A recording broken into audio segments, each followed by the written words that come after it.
Terima kasih. Assalamualaikum warahmatullahi wabarakatuh. Waalaikumsalam. Selamat siang dan sejahtera Waalaikumsalam untuk kita warahmatullahi semuanya. wabarakatuh. Salam warahmatullahi wabarakatuh. Assalamualaikum warahmatullahi wabarakatuh. Selamat siang. Ya, perkenalkan kami dari Dinas Komunikasi dan Informatika Kota Balikpapan.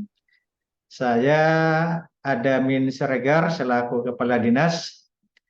Dalam kesempatan ini kita akan coba diskusi atau saya sampaikan materi, nanti boleh kalau ada tanya jawab silakan saja, tapi kalau hanya materi bisa dicatat saja. Kita ada 3 materi secara umum, nanti bisa di-share ini Pak Iqbal, biar saya share materinya. Siap Bapak, ini masih baterai ini belum stop. Ya, ini belum ditutup ini ya, mungkin Kelupaan Pak. saya belum bisa. Ya.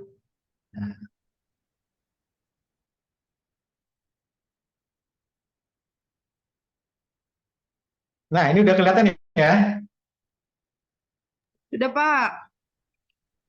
Ya. Di Digital. Ya, mudah-mudahan materi ini bisa selesai sesuai dengan waktu. Kita coba paparannya, ada 3 materinya terkait dengan literasi digital. Yang kedua terkait dengan literasi digital bagi pegawai pemerintah kota.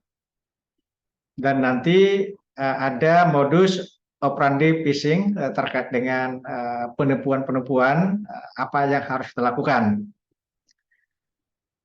Nah, saya coba mulai terkait dengan materi digital bagi pemerintah. Ini saya balik dulu nomor 2 menjadi nomor 1 karena waktu kita sangat sedikit. Nanti yang sesi habis Jumatan lebih banyak, mungkin nanti ini materinya saya tukar dulu. Nah, kalau kita bicara terkait dengan pemerintah, tentu tidak bisa lepas dengan layanan. Karena pemerintah itu yang diberikan kepada masyarakat adalah layanan. Nah, sekarang tentu layanan ini harus cepat, akurat, dan tepat. Nah, ini kita coba lihat pengertian ini terkait dengan kemampuan seseorang. Nah, kemampuan individu oleh siapapun, dan khususnya kepada untuk menggunakan teknologi digital secara efektif dan kritis. Videonya di mana ya?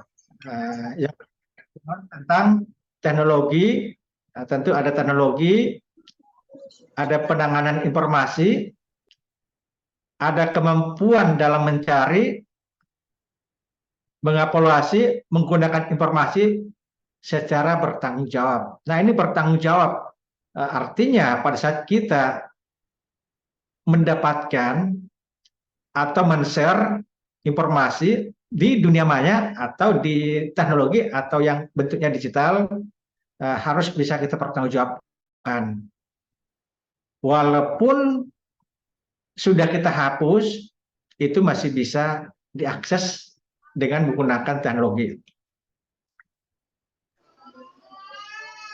Nah, ini pertanyaannya, kenapa literasi digital penting bagi pemerintah Kota Balikpapan? Nah, dalam dunia yang semakin terhubung secara digital, pegawai pemerintah Kota Balikpapan harus memiliki literasi digital yang kuat, beradaptasi dengan perubahan teknologi. Literasi digital memungkinkan pegawai untuk mengakses, memahami, dan berintegrasi dengan informasi dan layanan secara efektif sehingga meningkatkan efisiensi dan transparansi dalam menjalankan tugas kita. Ya. Nah, mau tidak mau, kita tidak boleh tidak terlibat di dalam teknologi ini. Pertanyaannya, saya tidak mengerti, saya tidak berlatar belakang teknologi. saya sama sekali tidak paham. Nah, ini terkait dengan penggunaan ini kita tidak bisa memberikan pelayanan kepada pemerintah tanpa penggunaan teknologi ini. Semisal pelayanan di pendidikan teknologi, pelayanan kesehatan menggunakan teknologi, pelayanan di pengadaan teknologi, di kita juga teknologi terkait dengan surat menyurat, semuanya sudah teknologi. Nah, kegiatan literasi digital bagi ASN ya yang berakhlak, kita dituntut untuk mampu memahami, merespon cepat untuk meningkatkan kualitas pelayanan sektor publik. Semisal kalau kita di kesehatan, kita di perizinan, kita di pendidikan, kita di perizinan, semuanya teknologi, dan memang ada perbedaan antara layanan pemerintah dengan layanan publik yang lain. Untuk saat sekarang, layanan pemerintah itu masih terfokus pada waktu dan jam kerja. Kedepannya, nah tidak menutup kemungkinan ini bisa 24 jam. Semisal, kalau di swasta, kapanpun kita membayar listrik, membayar air, atau membeli tiket, itu tanpa melihat jam kerjanya lagi. Nah, kedepannya tidak menutup kemungkinan, layanan pemerintah juga begitu. Jadi, kita dimanapun, dalam hidup sehari-hari, kita sebagai masyarakat menggunakan teknologi, dan kita berharap juga layanan 24 jam. Dan kalau kita sebagai ASN, kita harus siap untuk itu. Jadi harus siap dari awal. Nah, kita juga yang bisa kita lakukan dalam membangun budaya digital itu tentu menghargai pendapat orang, baik itu melalui media sosial, ya, WA, chat, banyak di sana pendapat-pendapat. Kita boleh mendapatkan informasi, kita harus menghargai dan jangan sampai caci mencaci. Nah, tentu mewujudkan cita tanah air, kita harapkan kalau ada berita-berita yang positif, yang memberikan nilai positif kepada pemerintah. Nah, menyebarkan konten yang positif, jangan sampai menimbulkan kegaduhan. Bersikap santun dan martabat. Santun itu tidak mesti dalam ucapan, dalam tulisan juga perlu santun.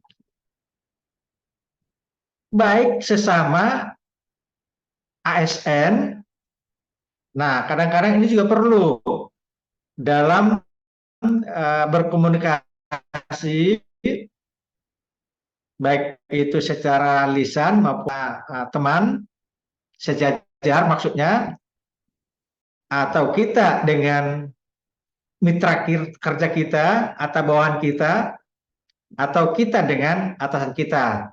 Ini harus santun dan martabat. Nah, menciptakan ruang diskusi yang sehat, tentu ini juga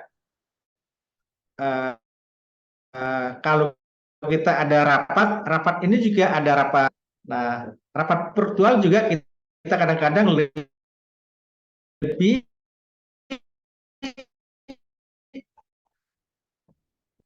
menyampaikan sesuatu daripada rakyat.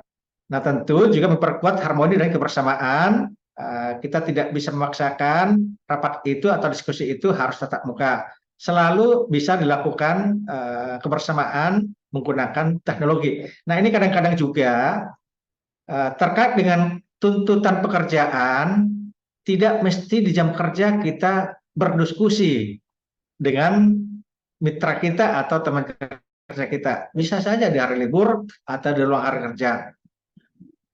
Nah, mempromosikan gaya hidup yang berkualitas, tentu ini juga jangan sampai kita dalam berdiskusi tidak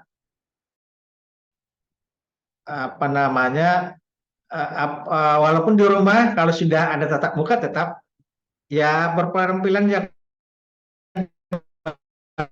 baik walaupun di luar jam kerja. Nah, ini tetap budaya digital menjadi fleksibel, tidak mesti terikat dengan jam kerja. Nah, tentu kita harus cakap juga dengan digital ini ya.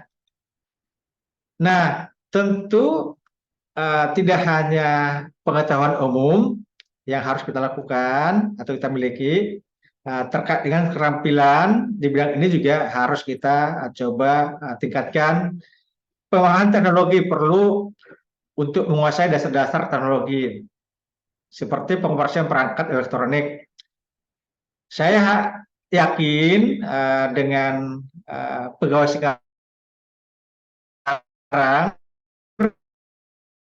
seluruh aplikasi sudah bisa digunakan ya, aplikasi terkait dengan surat menyurat, aplikasi terkait dengan perhitungan Excel ya, aplikasi yang terkait dengan pengolahan database umum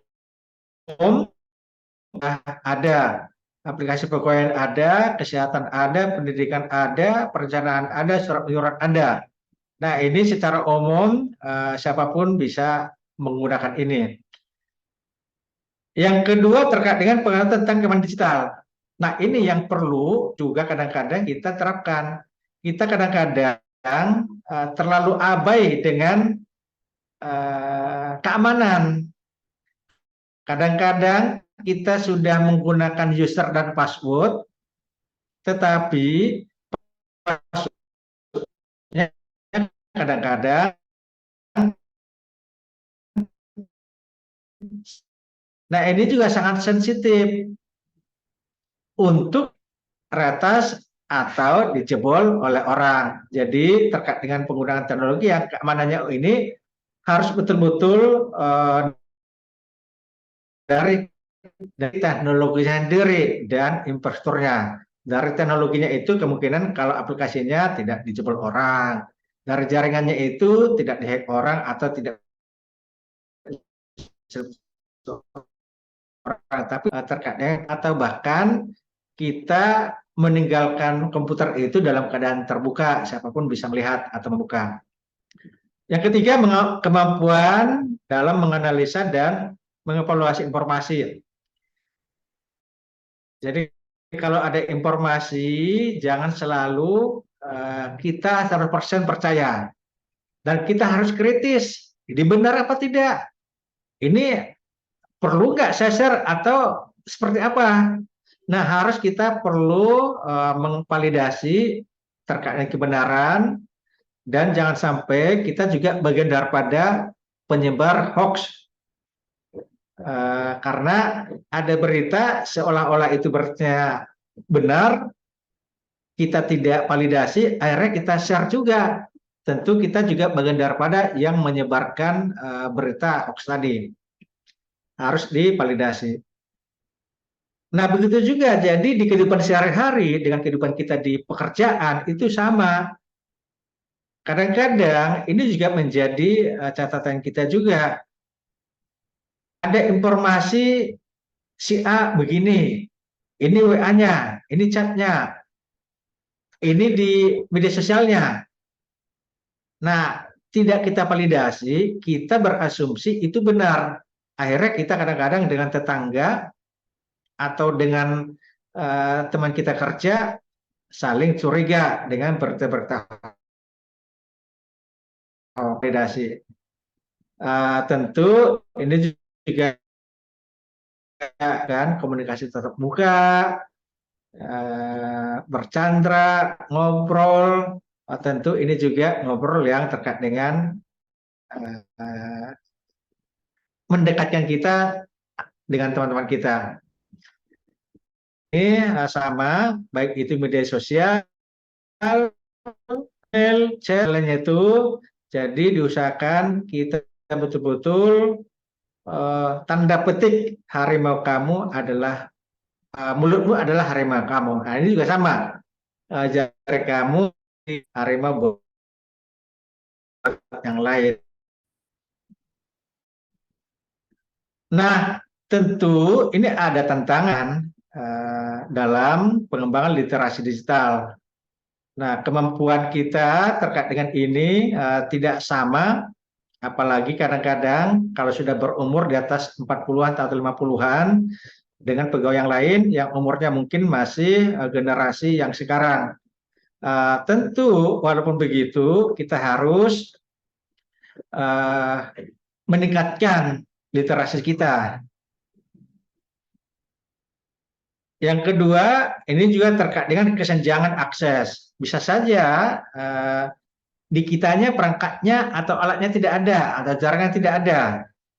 Nah, tetapi secara umum untuk di lingkungan pemerintah Kota Balikpapan untuk akses teknologi sepertinya sudah terpenuhi ya. Kita di seluruh perangkat kerja atau unit kerja kalau komputer sudah pasti ada, akses internet sudah ada. Nah, kita juga terkait dengan akurasi keamanan informasi. Nah, ini juga kita juga terkait dengan surat menyurat sudah ada jaringan intranet, ini lebih aman, dan kita juga terkait dengan surat menyurat keasliannya, kita juga sudah ada tanda tangan digital, dan juga terkait dengan konfirmasi keaslian surat itu sudah juga bisa divalidasi terkait dengan tools yang ada di Badan Cyber dan Sandi Negara. Apakah surat ini asli atau tidak itu bisa diverifikasi menggunakan tools dengan adanya tanda tangan digital. Nah, kita bisa dalam bisa dan yang lainnya itu dalam rangka meningkatkan literasi digital bagi ASN di lingkungan pemerintah Kota Balikpapan. Bisa pelatihan dan workshop. Nah, ini mengadakan pelatihan dan workshop rutin yang membahas tentang teknologi informasi yang terkait dengan keterampilan di literasi digital agar pegawai dapat mengembangkan pemahaman dan keahlian mereka. Nah, ini memang tidak semuanya sama. Nah, memang perlu juga ada pelatihan dan workshop dan pemberian. Salah satunya materi kita pada saat ini. Apalagi nanti untuk terkait dengan keamanan informasi nanti di sesi kedua akan kita sampaikan ya. Perpustakaan digital. Nah, ini membangun perpustakaan digital yang kaya dan materi pembelajaran digital. Ini BKPSDM seingat saya sudah ada juga nih terkait dengan e-learning ya, dari bagian dari perpustakaan digital ya sudah ada. Yang ketiga, kolaborasi antar unit kerja. Nah, ini penggunaan teknologi di kita juga sudah ada kolaborasi antar unit kerja dalam hal penggunaan teknologi berbagai pengetahuan serta pengalaman untuk saling mendukung dalam pengembangan literasi digital.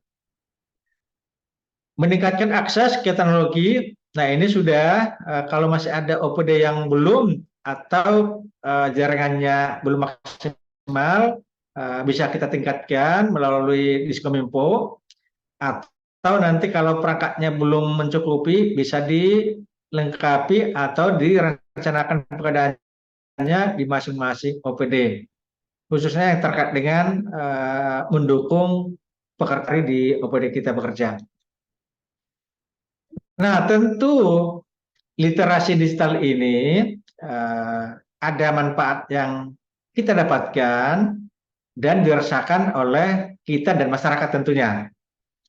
Yang pertama, ada efisiensi kerja dengan literasi digital yang baik, pegawai dapat menyelesaikan tugas-tugas mereka dengan lebih efisien dan produktif, bisa menghemat waktu dan sumber daya.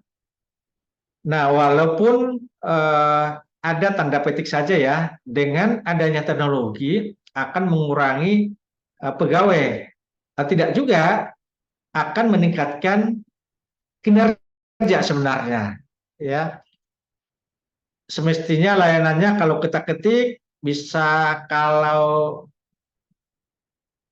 mesin ketik kan bisa diketik lama, kalau salah seperti apa perbaikannya. Dengan teknologi itu bisa lebih cepat. Dan bahkan juga sekarang dengan teknologi, tanpa kita ketik, kita ngomong saja begini, sudah langsung ada tulisan teksnya. Jadi suara ke teks itu bisa juga. Ini juga sudah dibuktikan, semisal kalau kita mau ngirim pesan di WA, bisa saja nggak usah pakai lagi pakai ngomong saja udah ada teksnya tertulis otomatis. Nah, tentu ini efisiensi. Kita mengetik 10 lembar bisa 15 menit. Kalau kita ngomong paling-paling 5 menit mungkin. Nah, ini juga efisiensi dengan menggunakan teknologi. Nah, ini pemahaman ini juga dan prakteknya suatu saat bisa terjadi dan akan terjadi.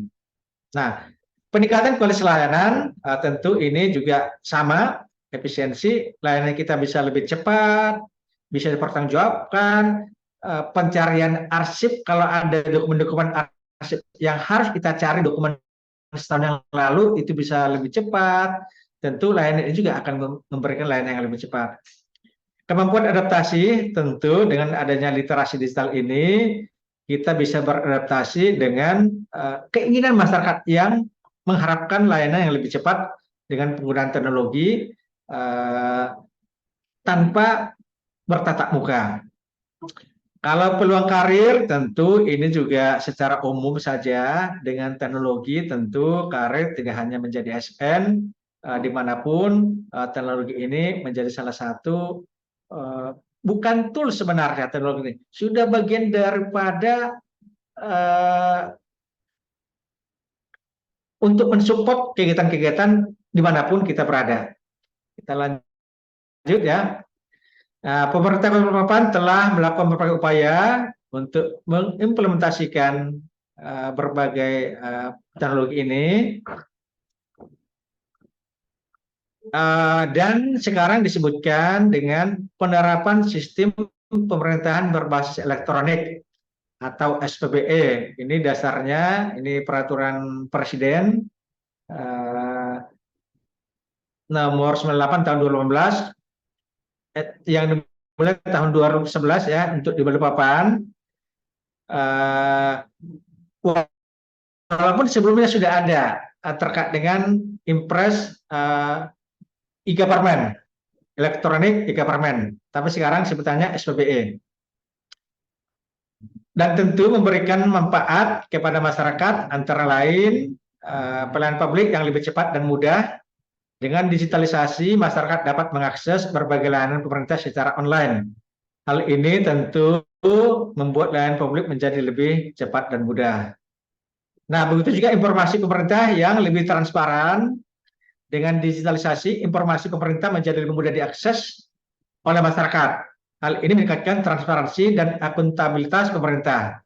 Jadi sekarang masyarakat itu tidak perlu lagi berapa sih anggaran di masing-masing OPD, realisasinya seperti apa, nah peruntukannya untuk apa. Ini masyarakat sudah bisa mendapatkan informasi ini karena kita sudah publikasi di website masing-masing. Nah, tentu tidak semuanya karena ada yang terbuka, ada yang tertutup. Tidak semuanya terbuka, masih ada yang tertutup. Nah, terus peningkatan efisiensi dan efektivitas pemerintah. Digitalisasi dapat membantu pemerintah untuk meningkatkan efisiensi dan efektivitas dalam menjalankan tugas dan fungsinya. Jadi ini sesuatu yang mustahil tidak kita ikuti.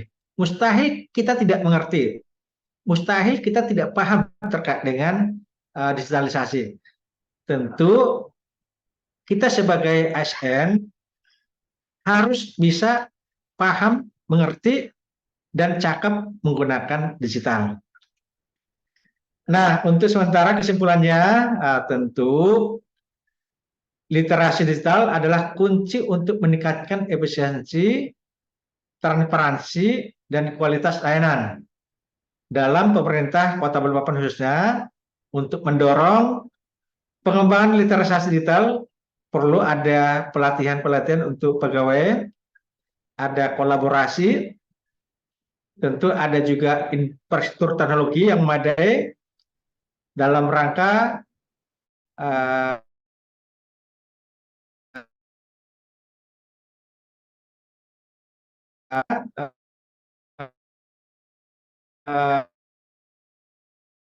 umur yang tadi saya sampaikan. Kalau sudah 40 atau bahkan 50 ke atas itu, kita jangan sampai minder. Oh, saya tidak bisa, saya tidak mampu, saya nggak mengerti. Harus kita belajar, dan khususnya untuk di pemerintahan, kalau pengguna aplikasi itu tidak terlalu sulit. Tinggal baca panduannya, tinggal coba-coba, dan jangan minder. Kecuali yang terkait dengan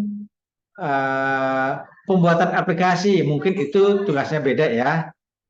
Atau mana mengetahui berita itu hoax seperti apa, itu perlu validasi. Atau bagaimana caranya supaya data saya aman, itu beda lagi nanti. Ada orangnya, ada teknologinya. Yang penting kita sebagai pengguna, kita harus cakap dulu terkait dengan komunikasi menggunakan teknologi digital ini. Mungkin itu secara umum. Kalau ada diskusi, ada yang terjawab. Nanti materi kedua kita coba lihat gambaran terkait dengan literasi secara umum dan juga penggunaan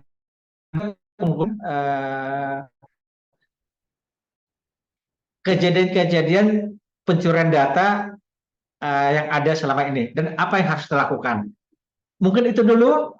Saya kembalikan kepada moderator. Kalau ada diskusi, kita diskusi, saya jawab, mungkin kita terjawab. Terima kasih. Assalamualaikum warahmatullahi wabarakatuh. Ya, kita lanjut ya.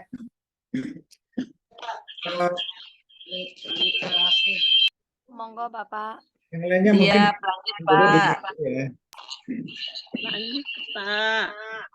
Oke, kita lanjut terkait dengan literasi. Ya Bu, lanjut aja. Ya. Nah, ini terkait dengan kecakapan seseorang individu dalam memanfaatkan media digital. Tadi di awal sudah disampaikan. Dalam rangka untuk membantu berpikir kritis, memecahkan masalah, berkomunikasi dengan lancar, dan kesempatan untuk berkolaborasi dengan banyak orang. Jadi memang sebenarnya terkait dengan literasi ini, supaya diri kita ada kecakapan dalam menggunakan media digital.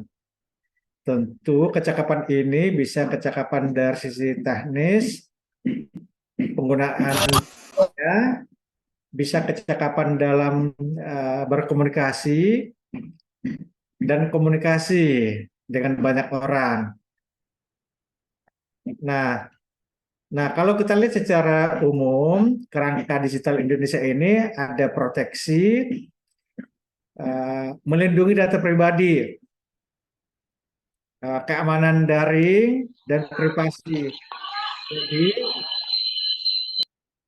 jangan sesekali mengupload data-data yang bersifat pribadi ke media digital, termasuk dengan fotokopi KTP dan lain-lain yang sifatnya privasi. Nah, itu kalau kita sempat mengupload data-data yang terkait dengan data pribadi, berarti kita sudah memberikan kepada orang lain. Yang kedua, pemenuhan hak. Nah, ada kebebasan berekspresi di dalam media, artinya apapun boleh kita sampaikan, boleh kita dapatkan, dan boleh kita tutup terkait dengan informasi yang ada di media internet khususnya. Nah, aktivis sosial,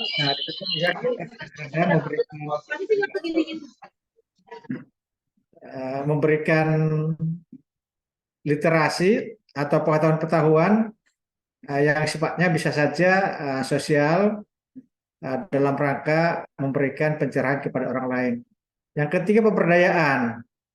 Pemberdayaan ini ada etikanya,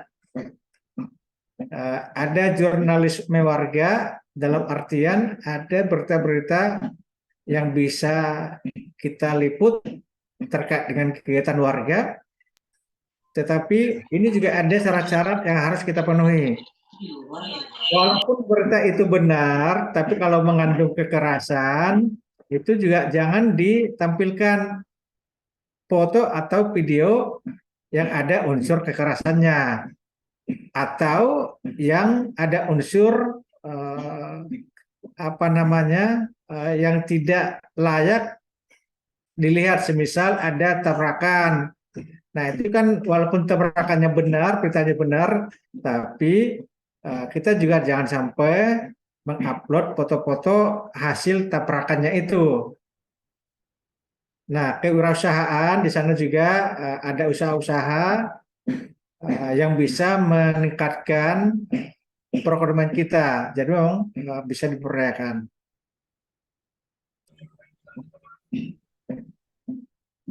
Nah, kita lanjut. Tadi disampaikan literasi juga harus melibatkan pemahaman mengenai nilai universal. Nah, tadi disampaikan sama, kebebasan berekspresi, privasi, keragaman budaya, hak intelektual, hak cipta, dan sebagainya.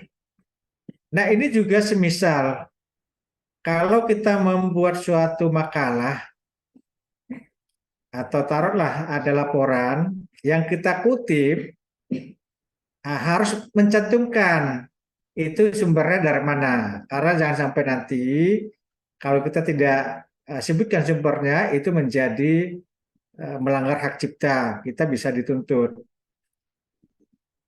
Nah, ada digital skill, kecapan bermedia digital, ada digital etika, ya, ada digital safety, aman, ada digital kultur berbudaya. Jadi kita selaku bangsa Indonesia ada budaya timur yang harus kita jaga. Dalam menyampaikan kata-kata juga harus berbudaya. Jangan sampai ya maksudnya sama. Ya kamu bisa, ini kata-kata kamu juga kadang, tapi saudara bisa. Ini kan tujuannya sama, tapi ada budaya kita. Yang lebih tua seperti apa, yang sebaya dengan kita seperti apa, yang lebih kecil dengan kita seperti apa. Jadi tetap kamu kalau tujuannya, tapi adik, ya ibu, ya bapak, itu kan sama juga, tapi ada budaya yang harus dipertahankan juga. Nah, kalau kita lihat terkait dengan pelaksanaan literasi tingkat ya pelaksanaan literasi digital untuk di Indonesia ini dari tahun 2021 kalau kita lihat ya, itu yang paling tinggi di Yogyakarta, yang kedua Kalimantan Barat, dan ketiga Kalimantan Timur. Jadi literasi digital masyarakat Kalimantan Timur itu sudah nomor 3 se-Indonesia, 3,62. Nah, ini patut dibanggakan, kita di Kalimantan Timur terkait dengan pemahaman masyarakat terkait dengan literasi digital sudah sangat tinggi. Nah, terus kalau kita lihat indeksnya lagi, digital skill. Nah, ini kecakapan digital sudah naik dari 3,44 menjadi 3,52. Ini maksudnya mengukur kecakapan pengguna internet dalam menggunakan komputer atau HP ya, dalam mengunduh atau mengunggah data. Jadi skill orang-orang Kalimantan Timur dalam menggunakan perangkat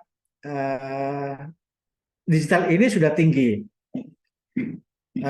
Bisa menggunakan, bisa mengunduh, bisa mencari, mengecek ulang informasi yang ada di internet sudah bagus ya, digital skill-nya. Kalau digital etiknya mengukur kepekaan penggunaan internet dalam menggugah konten tanpa izin, berkomentar kasar di media sosial, menghargai privasi di media sosial, dan sebagainya. Ini juga naik ya. Etikanya sudah bagus untuk kita-kita, jadi tidak komentarnya sudah agak sopan ya, menghargai privasi dan sebagainya, itu naik. Nah, kalau kita lihat lagi digital safety. Nah, ini masalah keamanan digital. Ini juga naik kemampuan pengguna internet dalam mengidentifikasi dan menghapus ada spam, ada malware, ada virus di komputer atau di HP masing-masing, dan juga udah mencoba mencadangkan data, perlindungan data pribadi dan sebagainya. Ini juga 3,310 menjadi 312. Digital culture ini budaya digital ini turun malah 3,9 menjadi 3,4. Mengukur kebiasaan pengguna internet seperti mencantumkan nama penulis, ya, penulisnya siapa, kadang-kadang masih anonim ini, namanya si Abdullah, dibikin si Dolas misal, nggak nama sebenarnya. Penggunaan asli saat melakukan reposting dan sebagainya, kadang-kadang kita di media sosial bukan nama kita, ini juga digital kultural kita menurun ini. Artinya tidak mencerminkan nama sebenarnya siapa yang mengirimkan. Karena di internet ini bisa saja kita create akun masing-masing tidak sesuai dengan data kita. Nah, terus kalau kita lihat lagi alasan menggunakan internet, ini kira-kira yang paling tinggi ini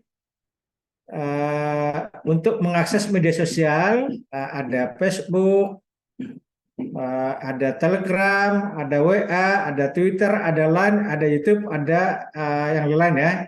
Itu 3,33. Jadi rata-rata ini masyarakat Indonesia ya, bukan Kalimantan Timur, menggunakan internet ini lebih banyak menggunakan akses media sosial.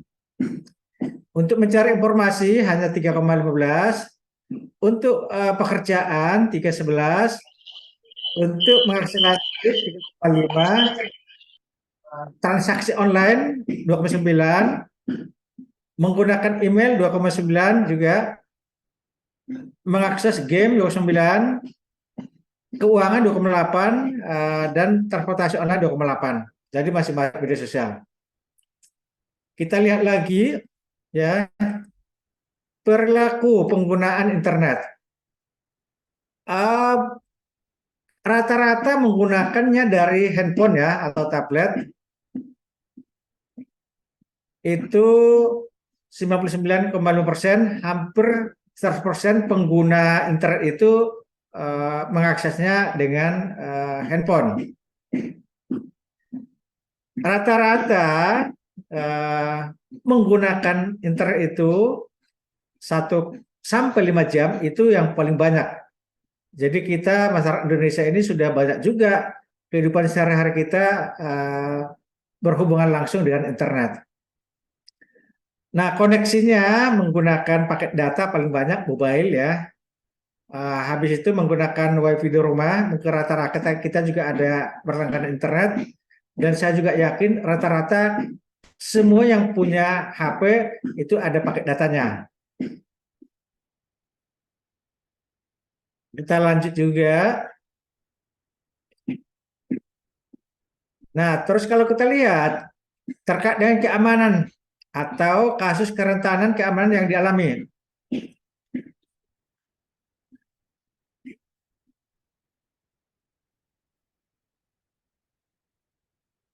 Ada perangkatnya terkena virus, itu 9,2.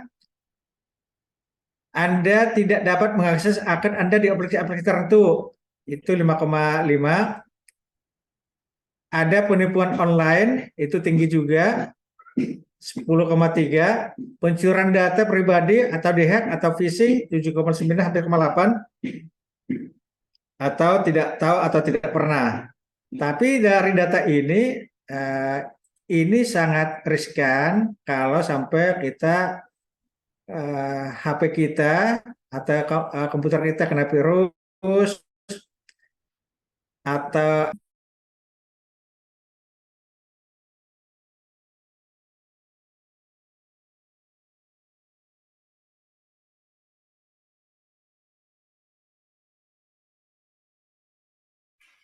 Nggak ada suaranya, Pak. halo, Elina suara. Udah Pak, Ada terdengar. sudah Pak? Sudah ada, Pak. Ada Pak. Ya, sudah Pak, ada, Pak. Pak. Udah ada suaranya. Jelas kok, Pak. Ada Pak. Ya, Ada kita suaranya. lanjut. Terus Pak suaranya. Tindakan untuk menjaga keamanan data. Lanjut Pak. Ya, apa yang ini fakta ya dari hasil survei 34,47% rata-rata pengguna itu tidak tahu atau tidak pernah melakukan pengamanan terkait dengan datanya. Nah, ini sangat disayangkan ya. Dan ada juga menggunakan kombinasi password yang tidak mudah ditebak. Ini masih sedikit.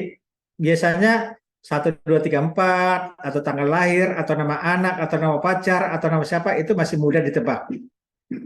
Mestinya password itu gabungan dari ada angka kecil, ada angka ya, ada huruf besar, huruf kecil, ada tanda yang lain. Usahakan tidak di bawah 10 angka atau digit. Nah, ini kita masih abai dengan ini. Nah, usahakan mengganti password berkala. Nah, ini juga masih sedikit orangnya. Password dari awal sampai sekarang pun passwordnya sama. Nah, ini kita masih kebanyakan begitu. Yang dilakukan perubahan berkala setiap bulan kayaknya jarang. Setiap 3 bulan mungkin jarang. Paling-paling mungkin sekali 6 bulan atau sekali setahun baru diganti. Atau bahkan tidak pernah diganti. Hanya menggunakan aplikasi yang terverifikasi. Ini juga masih kecil. Rata-rata aplikasi kalau yang di Google atau yang di apa itu sudah terverifikasi oleh Google sendiri. Memasang antivirus sangat sedikit. Tidak menggunakan password masih banyak juga yang belum, ya masih sedikit. Tidak dapat mengakses layanan keuangan masih sedikit. Atau dia membuat akun baru. Kalau tidak bisa ya sudah bikin baru lagi. Kalau lupa passwordnya nggak tahu lagi, ada juga yang bikin baru lagi. Nah, kenapa orang kita malas mengganti passwordnya? Nah, ini yang paling lucu ya. Sering mengubah password malah sering lupa. Password apa gantinya? Masih ingat password sebelumnya? Artinya daripada ganti-ganti sudah enak dan sudah diingat ya sudah nggak usah diganti. Nah ini padahal ini menjadi salah satu celah terkait dengan keamanan kita. Atau tidak ada niat mengubah, ya sudahlah biarkan saja.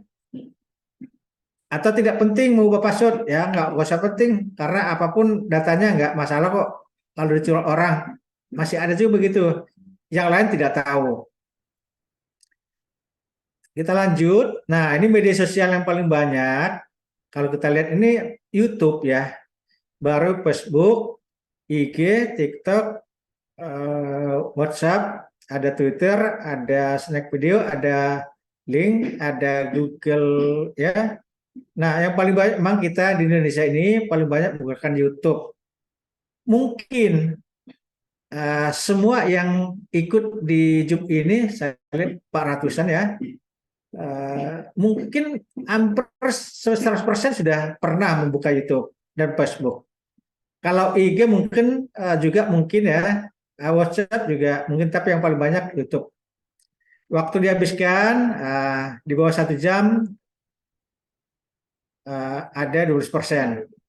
Tapi antara 1 jam dan 2 jam kita paling banyak menghabiskan waktu kita bermedia sosial.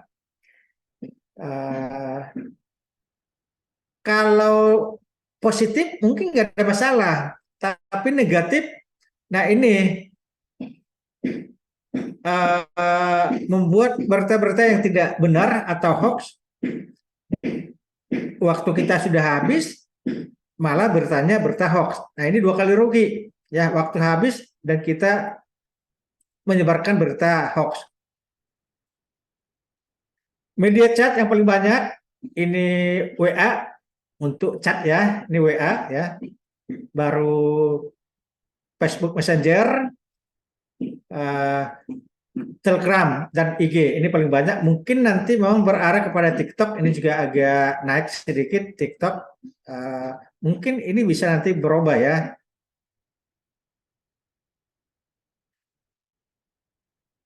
Kalau kita bicara toko online yang sering digunakan ini 56% itu ada Shopee, apalagi sekarang COD ya, ada Lazada, ada Tokopedia. Nah ini juga banyak yang tertipu juga di sini. Ya di Facebook juga ada ya marketplace-nya. Banyak juga yang menawarkan berbagai produk, tapi produknya setelah kita terima nggak sesuai. Toko online ini Amazon ya untuk luar negeri, ada AliExpress, ada eBay, ada Best Buy, Alibaba, dan lainnya. Ini mungkin tidak banyak ya karena ini belanja menggunakan toko online yang ada di luar negeri. Kalau kita bicara game online, masih kecil ya dari pengguna internet itu, tapi pernah 23,29%, yang tidak pernah 9% masih lebih banyak yang tidak pernah. Nah, gamenya apa yang paling banyak atau yang sering? Ya, ada sport game online ya. Ini juga kalau sudah gila, bahaya juga nih. Jangan sampai ya kita selaku ASN pada saat jam kerja menggunakan ini game online karena tidak ada kaitannya dengan pekerjaan. Tapi kalau chat mungkin masih ada kaitannya dengan pekerjaan, silakan saja bikin grup terkait dengan di chatnya ya, ada WA, ada Telegram, itu masih logis menggunakan itu karena ada kaitannya dengan kita dan mungkin juga ada kaitannya dengan masyarakat yang kita layani. Tapi kalau game online kayaknya tidak ada. Nah, ini transaksi online ya. Frekuensi melakukan transaksi online itu ini masih besar ya, tidak pernah. Ini 50,47 ya. Ada 5 sampai 10 kali per bulan. Ini masih kecil juga kita melakukan transaksi. Kalau kurang dari 4 kali per bulan ini lumayan banyak ini. 43%, mungkin sekarang mendekati 50%.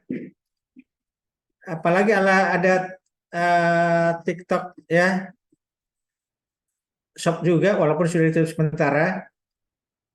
Nah, mungkin sudah ada 50% ini yang sudah pernah 4 kali transaksi per bulan. Lebih dari 10 kali ada juga per bulan, itu kecil. Jadi sekali 2 minggu belanja, sekali 2 minggu belanja. Ada juga orang ini, ya. Belanjanya rata-rata paling besar 500.000 ya, ada 77%. 500 sampai 1 juta 16,85, 1 juta sampai 3 juta 4,18, tidak tahu atau lebih dari 3 juta 0,69%.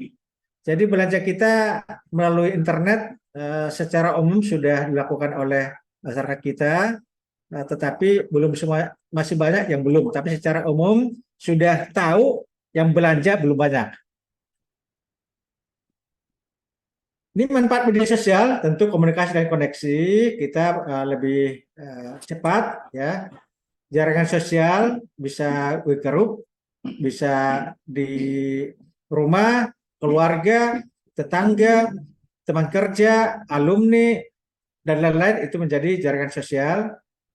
Kita juga kalau terkait dengan layanan masyarakat bisa saja jaringan sosial, semisal kalau kita publikasi terkait dengan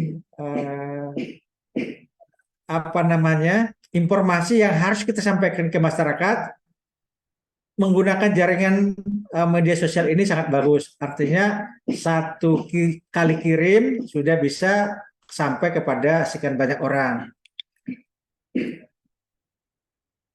Sumber informasi tentu iya, apapun yang kita baca di media sosial ini bisa menjadi sumber informasi. Nah, sumber informasi bisa jadi positif, bisa menjadi negatif. Jadi kita harus filter, saring, validasi. Pemberdayaan aktivitas sosial tadi sama, kita bisa berkomunikasi, mengorganisir, menyebarkan pesan dengan cepat ya. Tentu harapan kita pesan itu efektif. Pendidikan dan pembelajaran, nah ini tentu media sosial ini bisa juga menjadi media pembelajaran dan pengembangan profesional karena biar bagaimanapun kita tidak bisa tidak bermedia sosial. Tentunya kita harus memanfaatkan secara positif. Nah, ini tadi secara detailnya harus memahami etika bermedia sosial. Ini sudah ada dasar hukumnya, ada Undang-Undang Nomor 19 Tahun 2016 ya, sebagai perubahan atas Undang-Undang 11 tentang informasi dan transaksi elektronik ITE ya. Ada 5 pasal yang mengatur etika bermedia sosial. Mulai pasal 27 sampai dengan 30, baik itu menyangkut konten yang tidak selayaknya diunggah maupun penyebaran hoax dan ujaran kebencian, termasuk juga mengambil data orang lain tanpa izin atau hak cipta orang lain. Nah, pergunakanlah bahasa yang baik dan benar sehingga tidak menimbulkan risiko kesalahpahaman. Menggunakan bahasa yang sopan ya. Jangan sampai ada kata yang frasa multitafsir. Oh, maksudnya begini, maksudnya begini, maksudnya begini. Nah, kita harapkan bahasanya bahasa yang utuh tanpa menimbulkan multitafsir. Oh, maksudnya si A begini. Kalau saya maksudnya itu kayak begini. Nah, itu setiap orang memiliki preferensi bahasa yang berbeda dan dapat menaik konten secara berbeda-beda. Dan kita usahakan jangan sampai menimbulkan multitafsir. Hindari penyebaran sara, pornografi dan aksi kekerasan. Sara ini berarti membawa suku, agama dan ras. Wah, dia suku ini begini, jangan. Dia agamanya ini begini, jangan. Dia rasnya keturunannya ini jangan. Nah, itu apalagi ini juga menjelang pemilihan presiden ya. Pemilihan anggota legislatif, baik itu kota, provinsi, nasional, maupun nanti menjelang pemilihan kepala daerah. Nah, yang bersamaan nanti itu pemilihan presiden bersamaan dengan pemilihan anggota legislatif. Jangan sampai kita menyebar yang terkait dengan sara. Ya, pornografi, nah ini juga hati-hati. Dan aksi kekerasan. Pornografi ini juga bisa menjadi sumber pemerasan. Maksudnya begini, kalau ini tanda petik yang mudah-mudahan tidak terjadi ya. Kalau terjadi ada aksi pornografi yang didokumentasikan, ya mungkin maksudnya untuk pribadi atau apa ya. Dengan seseorang, suatu saat nanti dengan seseorang ini kita ada pertengkaran atau perselisihan. Ini menjadi kartu trufnya dia. Kalau Anda tidak mengikuti kemauan saya, akan saya sebar foto ini. Nah, ini juga menjadi pemerasan, atau kalau enggak harus dibayar sekian. Jadi hati-hati ya. Ini baik pribadi kita, ya keluarga kita, teman kita juga ini hati-hati. Jadi ini buat pribadi kita dan keluarga kita khususnya. Jangan sampai ini terjadi. Jadi kalau kita sudah orang tua, ini juga disampaikan kepada anak-anak kita. Ya, aksi kekerasan ini juga jangan sampai ya disebar aksi kekerasan, baik itu kekerasan yang perkelahian atau pembunuhan atau yang lain, ataupun kekerasan di jalanan yang sempat kita lihat, kita foto, kita share. Oh, ada perkelahian, ada bunuh-bunuhan di sini. Jangan juga disebarkan. Cross check kebenaran berita. Karena banyak berita di media sosial itu seolah-olah benar. Contohnya begini.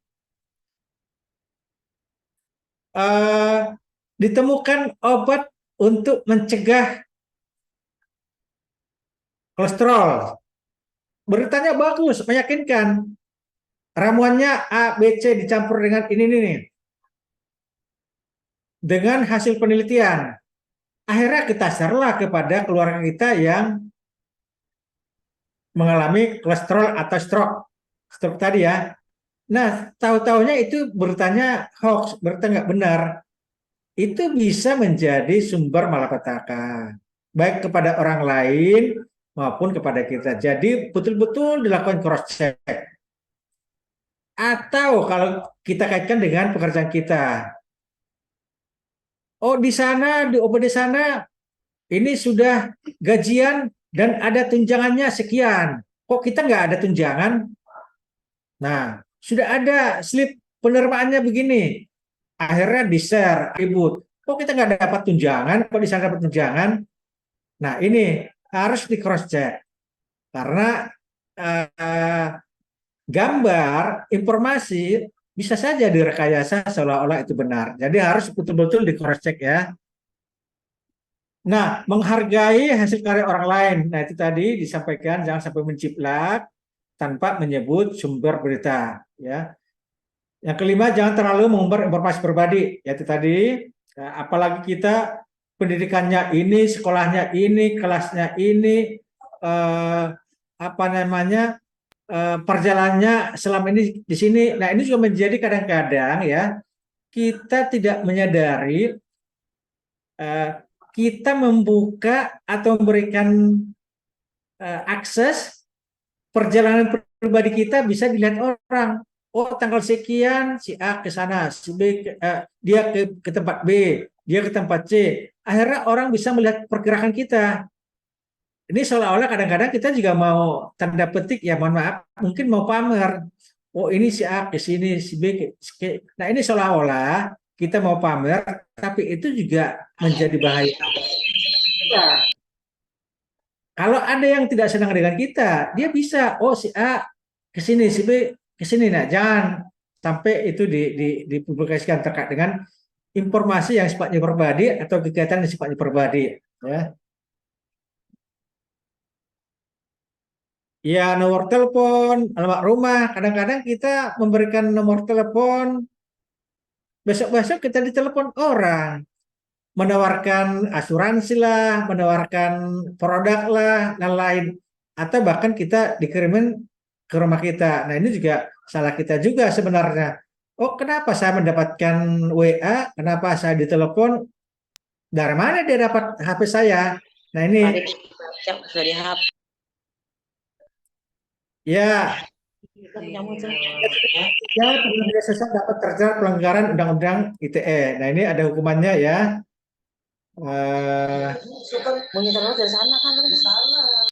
Berlina. Apa itu ITE? Kalau kita lihat, ya ini undang-undang informasi transaksi elektronik yang mengatur mengenai informasi elektronik dan juga transaksinya. Informasi berarti berita.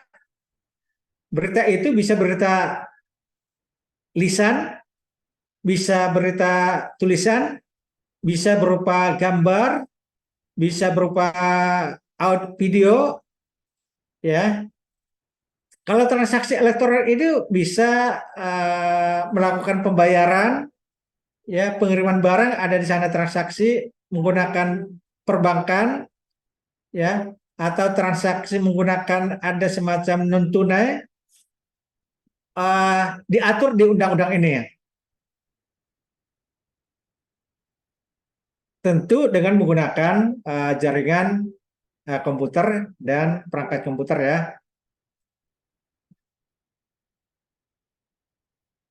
Nah, pemetaan TIK, Teknologi Informasi dan Transaksi Elektronik, dilaksanakan dengan tujuan, ada 5 tujuan, nanti materi di-share ya.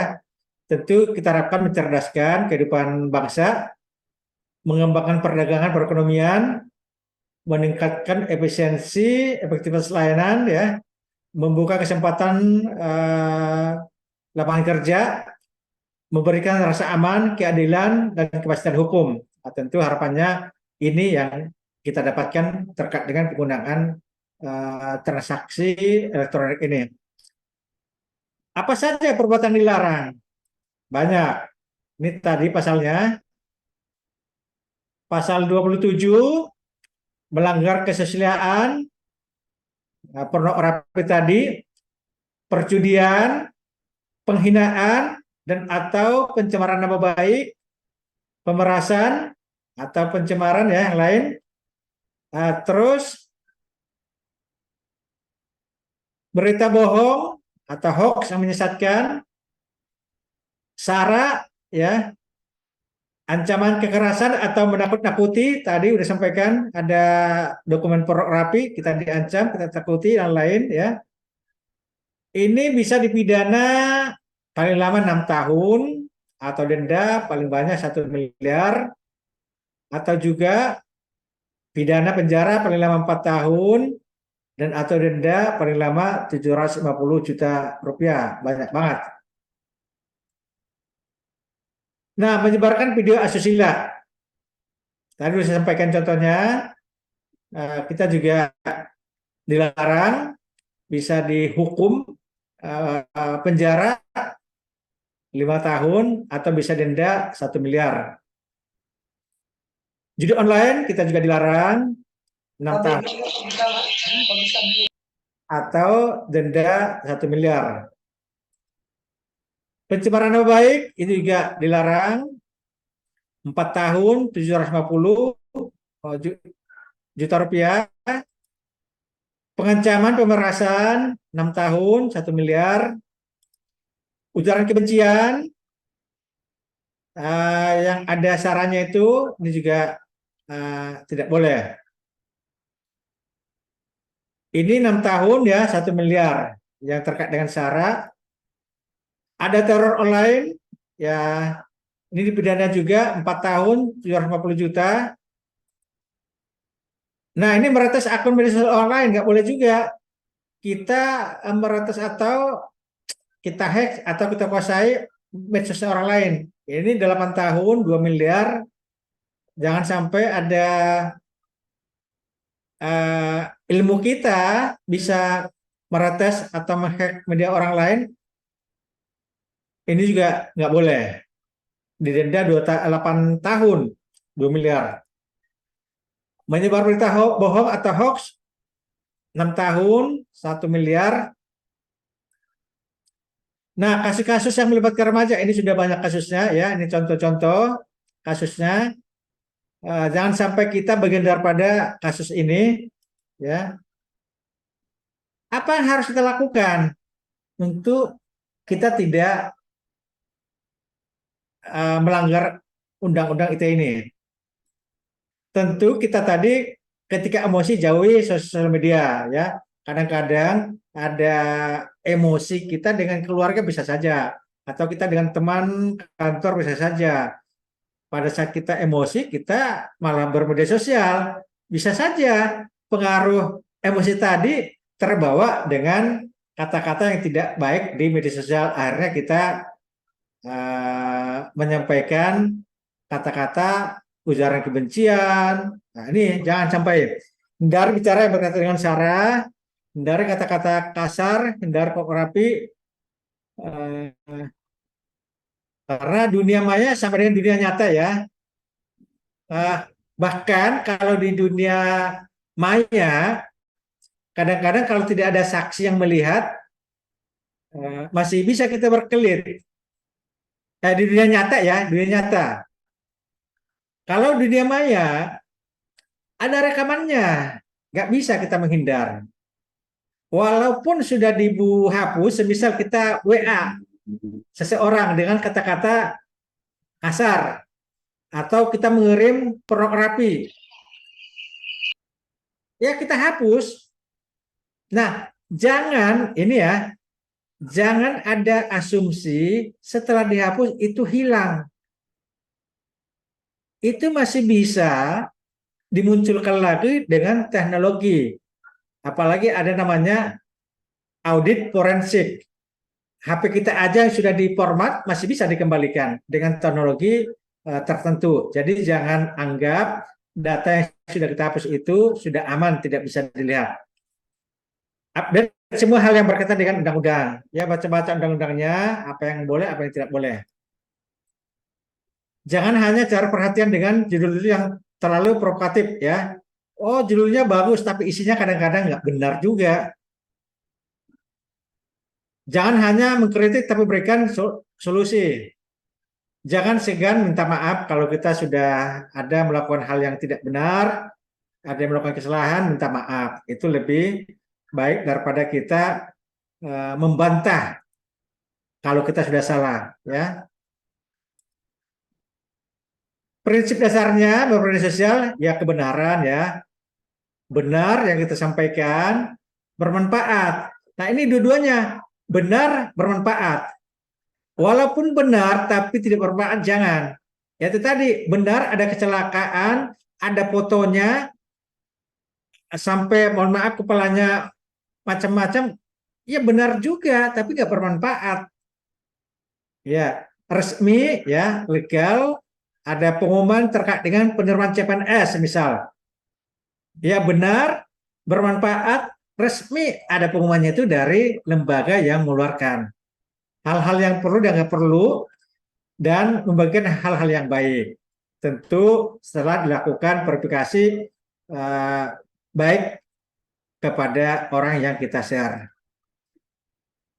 5 panduan bermedia sosial, jaga privasi, jangan sampai menyebar data pribadi, jaga keamanan akun, sering mengganti, hindari hoax, jangan nyebarin berita bohong, menyebarkan hal positif yang baik-baik, gunakan seperlunya saja. Nah, gunakan media sosial sesuai dengan kebutuhan atau minat. Batasi penggunaan media sosial untuk menghindari kecanduan. Nah, ini juga perlu. Kadang-kadang kalau kita tidak pegang HP, ada sesuatu yang hilang. Makan dengan keluarga, dengan teman, ini juga pakai HP, media sosial. Nah, ini juga harus bisa kita atur kapan kita menggunakan, supaya jangan sampai kecanduan. Nah, manfaatkan waktu luang untuk berselancar di media sosial sehingga bermanfaat. 5 kayak gitu ya. Yang pertama tentu selalu hindari postingan dan informasi pribadi. Tadi sama sebenarnya ini sama ya. Data pribadi jangan diobral, simpan passwordmu, jangan sampai disampaikan ke orang lain ya. Waspada terkait dengan orang lain yang baru dikenal. Nah ini juga yang muda-mudi barusan dikenal di media sosial. Tahu-tahu besok-besok ketemu, ya hati-hati ya. Patuhi batasan umur yang telah ditetapkan. Siap. Nah ini aduannya, kalau ada aduan terkait dengan yang tidak benar kontennya bisa diadukan ke sini ya. Ada aduan konten ID atau email ke aduan konten Gmail Kominfo ID atau ada WA-nya. Itu aduannya ya. Ya, pengguna media sosial yang bijak akan bermanfaat bagi penggunanya. Nah, itu kira-kira ya. Jadi kita terkait dengan penggunaan media sosial ini harus bijak dan bermanfaat. Kalau tidak bermanfaat, nggak usah di-share, nggak usah bermedia sosial. Dan harapannya dengan adanya literasi digital, kita sudah paham betul apa yang boleh, apa yang tidak boleh. Menjadi pengguna internet anti hoax. Nah, ini juga kita jangan sampai menyebarkan hoax ya.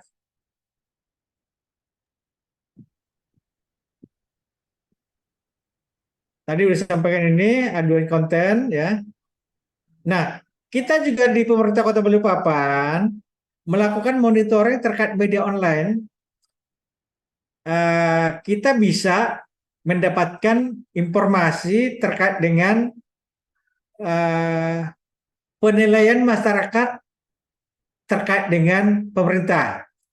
Apakah mengarah kepada negatif atau positif? Semisal begini, ada pemberitaan terkait dengan penanganan das Sungai Ampal, penanganan banjir maksudnya, itu bisa berita positif, bisa berita negatif. Yang pasti pemerintah itu ya dalam hal pelaksanaan pembangunan itu tujuannya untuk memberikan dampak yang positif kepada ada gangguan berdebu lah, ada macet, ada parkirannya nggak ada, tetapi ada juga yang memberikan informasi memang pembangunan itu tidak bisa langsung jadi, butuh waktu, perlu kesabaran masyarakat. Nah, kalau ada berita begini itu positif. Ya, jadi ini juga kami monitoring terkait dengan media online di Balikpapan. Ini ada beberapa yang kami tangkap. Nah, mungkin itu materi dari saya. Sekian. Kalau ada hal-hal yang perlu ditanyakan, diskusikan, monggo silakan, waktu kita masih ada. Saya kembalikan kepada moderator dulu ya. Terima kasih. Assalamualaikum warahmatullahi wabarakatuh.